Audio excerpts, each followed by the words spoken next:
Lorsque quelqu'un t'aide, lundi il vient, il t'aide. Tu es à la porte appelée la belle. Mardi il vient, il te donne. Tu es toujours à la porte la belle. Mercredi il revient. Il ne fait que te donner au même endroit.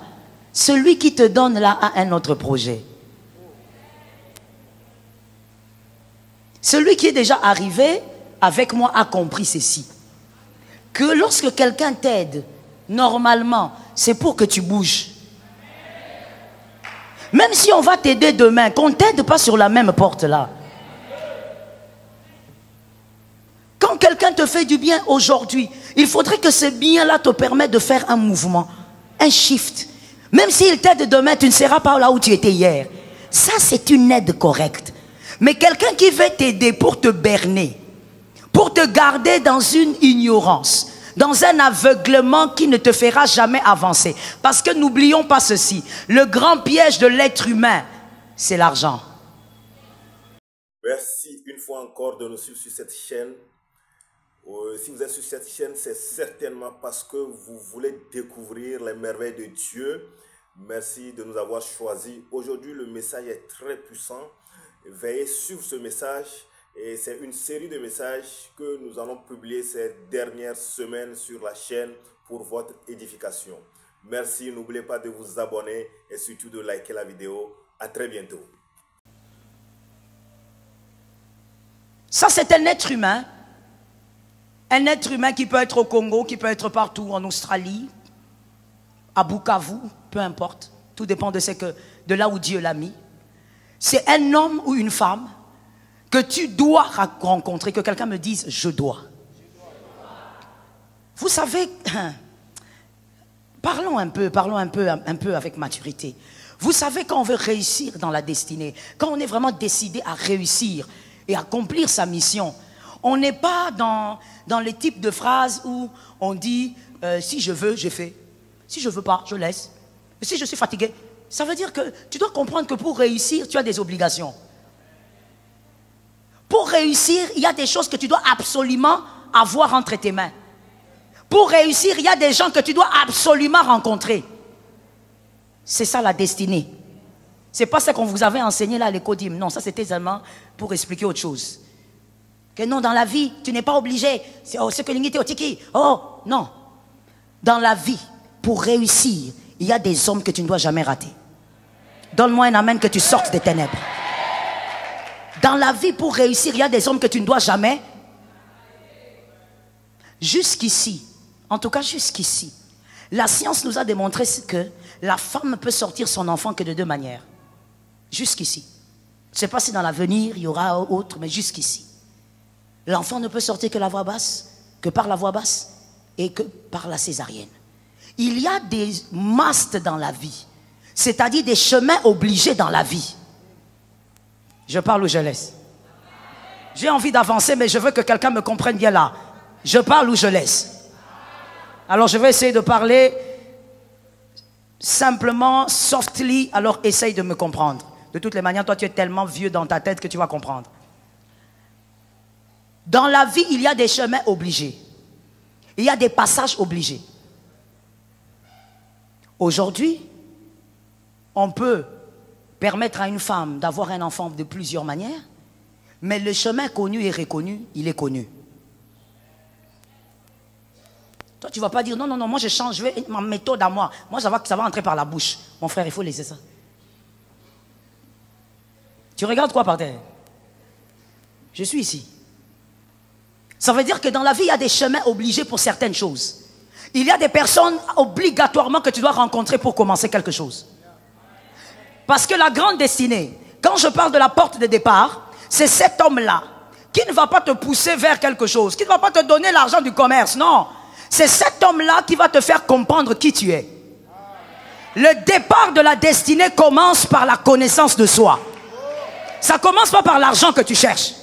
Ça commence par la connaissance de soi. Tu es qui? Et tu rencontreras quelqu'un qui va bouger ton cerveau. Cette personne-là va te commencer à te révéler qui tu es. Va commencer à te faire comprendre que toi, tu n'es pas le plus petit de plus petit, tu es le vaillant héros. Ça tombe sur une famille, c'est un culte de famille. La personne, pas forcément par la prédication. Non, il ne faut pas te limiter là. La personne peut bouleverser ta tête même par un livre. Tu prends le livre d'un homme là, tu lis, ta vie n'est plus la même. Tu découvres qu'est-ce que Dieu attend de toi. Il ne t'a jamais vu, mais il a été la porte de départ.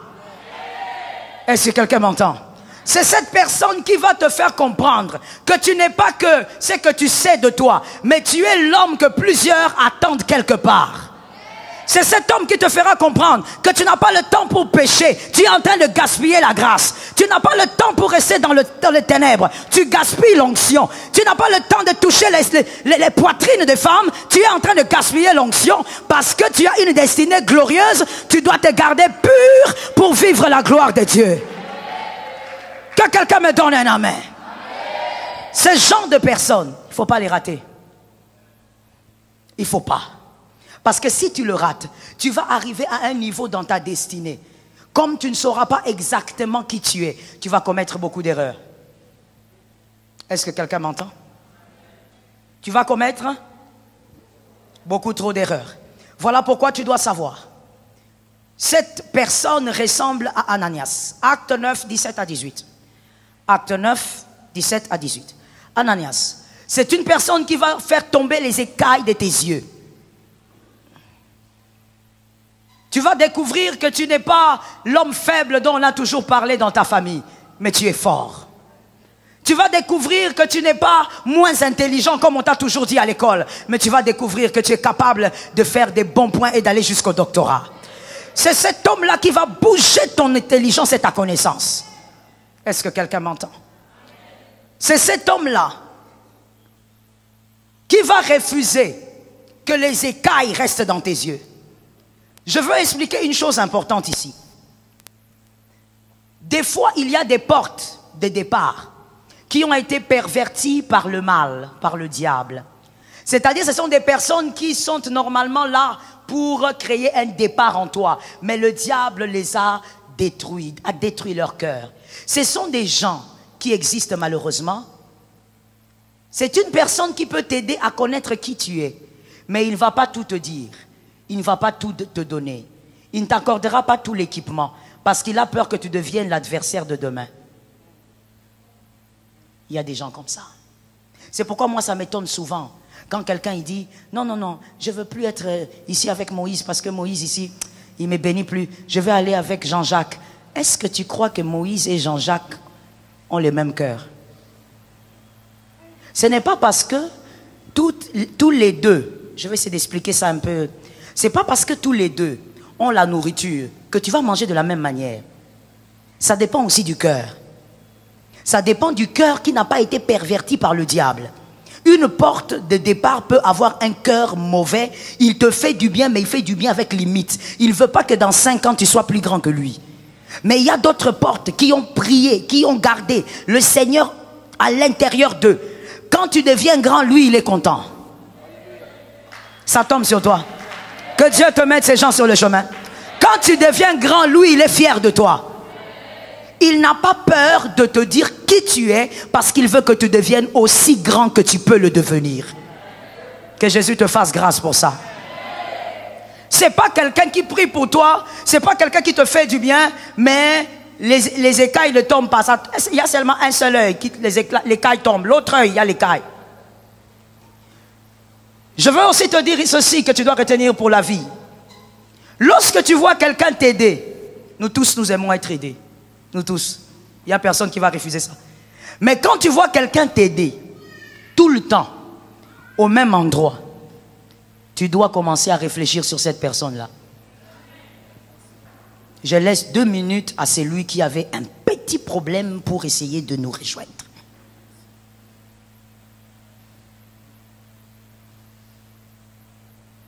L'église est une école.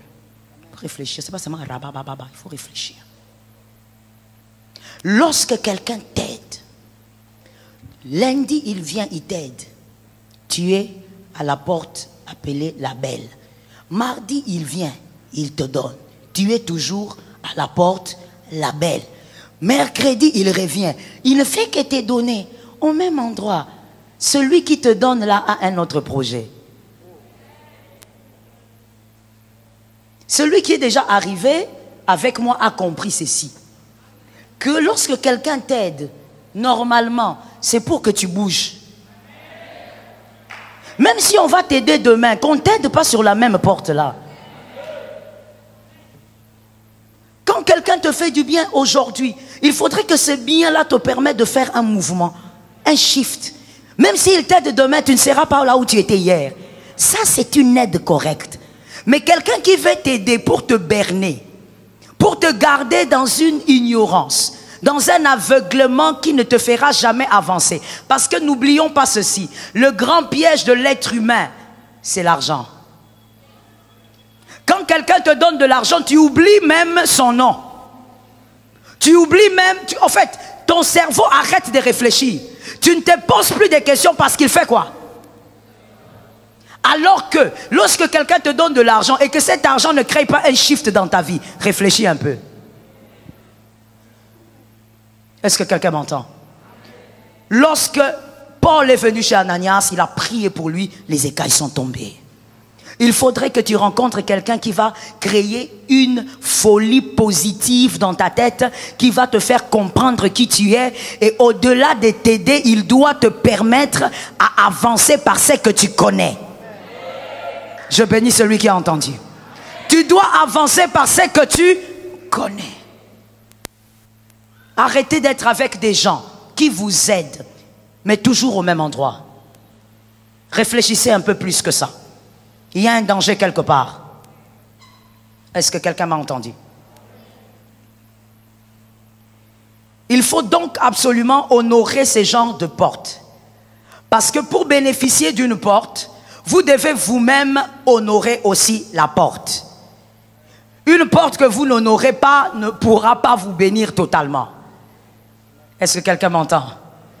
Une porte que vous n'arrosez pas avec honneur ne pourra pas vous bénir totalement.